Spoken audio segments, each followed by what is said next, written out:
BYU is going on the road to Rice-Eccles Stadium to face off against the Utes, and it's a holy war, man. This is a rivalry game and one that hasn't been played in a little while, right? This game hasn't been played since 2021 back in Provo. Look, this has been one that Utah has really kind of dominated over the last 10. You can look. Utah's won 9 of those last 10 matchups in this one, but this one seems a lot different. It's got a really different feeling around it, Mason, as BYU is undefeated and sitting in pole position to win the Big 12 at this point. I think at this point there would be a lot of people's pick to win that Big 12, but they've got a big speed bump that they got to get over here in what is a top 15 Utah defense this year.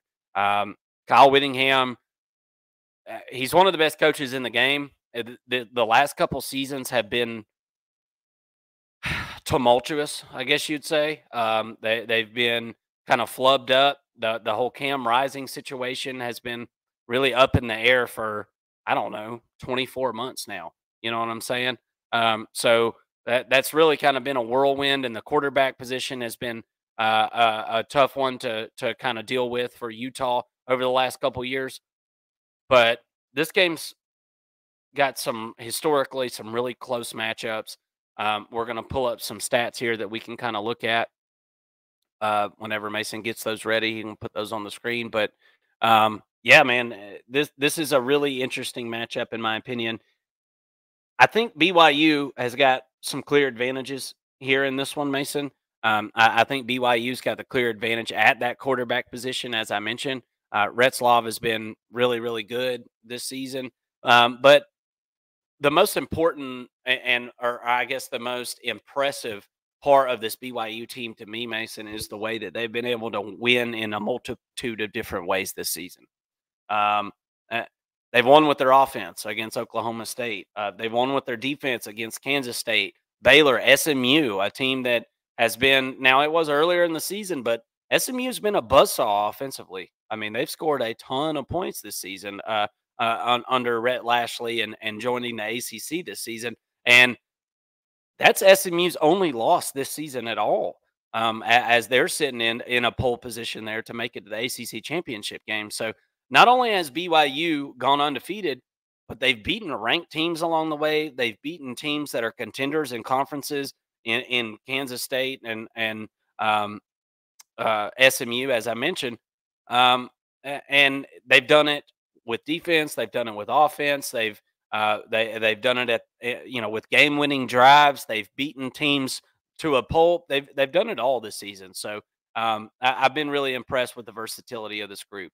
Now let's look at some of the statistics offensively for BYU. And look, one of the things that I feel like I kind of notice about teams that are so well-rounded, you're not always going to have the top of the line stats here and there that you would on a team that specializes in something. I'm not so sure that BYU is specialized necessarily in anything, but like I said, they're just solid. They're just solid and efficient, right? Play complementary football. This Utah defense continues to do what Utah defenses do, right? They've been pretty stingy. Decent rankings in a lot of those categories this year. Been really good against the pass. That makes a lot of sense, right? Been really good at slowing opposing quarterbacks down, allowing 50% completion percentage this season. So super interested to see this matchup. I'm almost scared to death to bet on this thing with the way it's a rivalry game and looking back at some of the scores in this one. I've seen predictions as far as 21-20 on this game. A lot of people expect it to be a close one. I think it's first one to 21 wins this game, Mason. So this BYU offense, you can see where the advantage lies. Statistically, it's mostly with Utah's defense, but I don't think that BYU has to produce a ton of points in this one. What are your thoughts? Yeah, I completely agree. I mean, when you look at Utah's offense, which we'll get into here in a minute, they haven't been putting up a ton of points. So what's the number here? Is it 20 points? I think it is. I really do think that it is. The first to 20 wins this football game. And in that case, I think I like BYU's ability to score more than Utah's. The thing about this football game is it's kind of good on good in a lot of ways. Now, I do like BYU's defense as well, but when you look at their offense versus Utah's defense, that's definitely good on good right there. My concern is whether or not Chase Roberts is going to get involved in this football game. I think that Utah's ability on the back end of this defense to bracket a one receiver and take them out of the football game is really good. And Chase Roberts is kind of the guy. I mean, after Retzloff, it's Chase Roberts, and outside of him, not a ton of playmakers on this football team. A lot of guys, a lot of Jag pluses, I would say, but nobody that really can be as effective as Chase Roberts, and I would even throw Retzloff in that. I think Retzloff is a Jag plus in a sense. So, is there a potential here for BYU's offense to stall to the point where they're scoring in the teens? I think that there is. I really do feel like there is. This is one of the best defenses that they've faced all season long. And I think that this is a BYU team that has benefited from a fairly easy schedule. Now, the SMU team that they played early in the year is not the same SMU team that we're seeing now. SMU is playing much better football under a new quarterback, and they're also playing better up front on the defensive side of the football. So I think when you look at the offense for BYU, they haven't faced a challenge like this yet. There's potential here for an upset factor because the Utah defense is so good and they've been underperforming. Could this be sort of an opportunity here for the Utah defense to get going? I think a lot of that's going to depend on the offense and how much they're able to drive the football and extend drives and keep the defense off the field and keep them rested. Play complementary football, as we like to say. Yeah, well, and kind of speaking on the opposite side of this, if you want to pull up the Utah offense there, it's not much to mention. It hadn't been great, that's for sure. You can see some of the rankings there, 70s and 80s, a lot of 70s and 80s there. And so both of the defenses are going to have, I feel like, advantages over these offenses. And that's kind of my point with the whole who gets to 21 first wins this football game. You know what I'm saying? Utah was on a bye week last week. I wouldn't be surprised to see some trickery worked into this thing. And that's what this game's probably going to be about, Mason. Who can get a turnover, right? Who can make the other make a mistake and be able to capitalize off of that turnover, I think would be one. And then who's able to hit a big play, because I think 3 or 4 big plays and a couple of decent drives are probably what wins, total. I'm talking about for both teams. I think that's probably what this game consists of. And in between a whole lot of defense and punting. So I think Utah is going to be able to add in a couple of wrinkles here on offense. And I think they're going to be able to, they're not going to go out there and get goose egged in this one, I don't think. Are they able to get to 21? I don't know. I'll give you my prediction here in a second, but not a great offense again for Utah this season. This is reminiscent of what we saw last year from Utah, Mason. And last year was, I believe, 8-5 season for Utah. It hasn't been great so far this season. They're missing their fearless leader in Cam Rising, and maybe he'll be back next year, maybe not. Tired of talking about it. So I'm tired of talking about Cam Rising, that's for sure. And I know Utah fans are probably tired of talking about it as well. What do you think about this matchup here, man? I don't have a lot of faith in this Utah offense, as I said, but I think they can add in a wrinkle or two. And I think that maybe that's enough to be able to help out Isaac Wilson and help out this offense be able to score, some points. Yeah. Well, if you go back to the last game against Houston, this Utah offense had a lot of really opportunities to score and just couldn't quite get it done in the red zone. Weren't able to even kick field goals. And then in some of the longer opportunities there, or I guess when they had the full length of the field, Isaac Wilson's turning the ball over. A couple of fluky sort of turnovers in that game, but when I was watching the offense, perform, I thought that they were doing a pretty good job. It was just the turnovers and the inability to score in the red zone that was keeping them from winning that football game when it's all said and done. And honestly, they should have scored about 30 in that football game, which would have been a huge step in the right direction for this offense and a struggling young quarterback. But speaking of Isaac Wilson, I really like the dude. I think that he's going to be a really good quarterback. When you watch him play, he definitely reminds you of Zach Wilson, his older brother, who, by the way, used to play for BYU. So add a little bit of intensity to this rivalry in that aspect for Isaac Wilson wanting to beat his older brother's old team there. But he's a gunslinger, man. He absolutely reminds me of Garrett Nussmeier in a bit. Now he's being forced to play much earlier in his career than Garrett Nussmeier was, and I think that is a huge difference. But at some point, this quarterback is going to have a big game, and it could come in one of the biggest moments for them. To take down a undefeated BYU team would be certainly a special game for him. I think that they've gotten healthier at wide receiver. I still like Singer a lot. I think he's been sort of the go-to guy. Got great hands, or not the go-to, but the most reliable, I would say. He's able to high point the ball and win some 50-50 matchups, and really like what he's been able to do. Can they get the run game going in this game? I think that's a big question.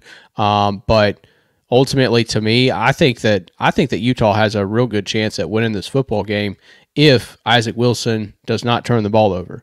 BYU I think they're fourth in the country in takeaways, or at least in interceptions, and they've done a really good job with that. But when you look at BYU's defense, one of the things that I noticed, and I'll scroll down here, but the quarterback rating that they've that the quarterback has had that they've faced is only 96.3. That's good for fourth in the country. That defense has been really shutting down other quarterbacks, but also, what does that say about the other quarterbacks and how bad they've been? If Isaac Wilson has himself a day, I mean, that could pose problems for this BYU defense here. And I think that the game really is as simple as if Isaac Wilson doesn't turn the ball over, then I really feel like Utah can win this football game. With couple that with what they're able to do and being a stingy defense. This is a rivalry game. You just never know what's going to happen. I think that Utah is coming in here and playing spoiler, and probably going to be pretty effective at that. Yeah, absolutely, man. You got to get Dorian Singer in the end zone, right? 0 touchdowns this season. That's a guy that you've gotten some yards from. Him and Brant Keithy are your leading receivers. Keithy been banged up here and there pretty much through his whole career, but this season as well. You got to get Dorian Singer. You got to hook him up in the end zone, man. I think that's if Utah can do that in this game once, and hit Brant once or twice, then Utah's in really, really good shape here, and that doesn't sound like it's very hard to do, right? It seems like that's something that's doable. You don't need to hit Dorian Singer and Brant Keithy for 5 touchdowns. I don't think that's necessary here. You just got to be able to sustain some drives. Don't put your defense in a compromising position over and over and over again. And I think that you're going to see some decent results there, but easier said than done for this Utah team so far this season. Let's jump into it. Let's give our predictions here. I like where your head's at, Mason, with this one. I'm not going to lie to you, brother. I like Utah to pull this upset right here. I think this is a good spot, especially considering it's their home spot, right? Bryce Eccles Stadium. It's going to be a raucous environment. Over under set at 40.5. I'm going to consider playing the under in this one. We'll talk about it on Thursday. That's a low number to play the under. I understand. Excuse me, I understand. But I think this is an ultra low scoring football game here. But I think Utah can play spoiler here and spoil the BYU Cougar season. And honestly, it's not going to throw BYU off track, right, necessarily. But Utah would love nothing more than to beat their in-state rival in the Holy War here in BYU. And I think Utah's got a good chance to do that. Going to need some things to come together offensively for this team this weekend, though. What's your thoughts? I feel like we're sharing the same energy here. What's your thoughts? Yeah, for the most part, obviously, I feel pretty good about Isaac Wilson in this football game. I think he puts it all together for the first time this season. I think he's had moments in games where he's looked great, and then you see the freshman mistakes. It's a tough situation that he's in to play as a true freshman, but I think that he's finally going to kind of learn from a lot of those mistakes and put his older brother's team down and be able to win this football game outright. I do differ slightly with you, where I'm leaning more to the over, because if I'm thinking that Utah is going to be able to win this football game, I'm kind of thinking that they get to like 24, and it's a 24 to 23 type of football game, super close, nail biter. Kind of back and forth in a sense, and but if that's the game we're getting, if it's going to be that close and kind of a sloppy matchup, give me the home team, right? Give me the home dogs here. I think that's kind of a safe bet in this one, especially with it being a rivalry game. Those fans are going to be absolutely showing up and showing out, and to me, this is just going to be that first opportunity. Not opportunity, but the first time that we've seen the Utes put it all together since Cam Rising has gone out for this team. I think the offense gets clicking. I like what they've been doing with Brant Keithy. They've been getting him the ball in the backfield in a lot of cases, and getting creative at making sure that he gets his touches. I think that continues. I think, and also I kind of like a prop bet on Dorian Singer finally finding the end zone this week. I may be making a little bet on that for my little underdog fantasy app or whatever. But yeah, give me the over. Give me Utah. They cover and win. And BYU is still in it. I mean, they're still definitely in the Big 12 race here, just with one little blemish on their record. And also, BYU loses this football game. That means that Boise State has an opportunity to jump above the Big 12 team if they can continue to win and win out. We saw how close they were in their rankings this, I guess just yesterday. Maybe Boise State could sneak in there and not be the 12th team in the country, and maybe get a little bit higher up there. That certainly would be interesting to watch. Yeah, no doubt about it, man. No doubt about it. Looking forward to this one. This will be a real good one there, and go a long way as far as college football playoff implications if Utah can figure out a way to pull this thing off at home.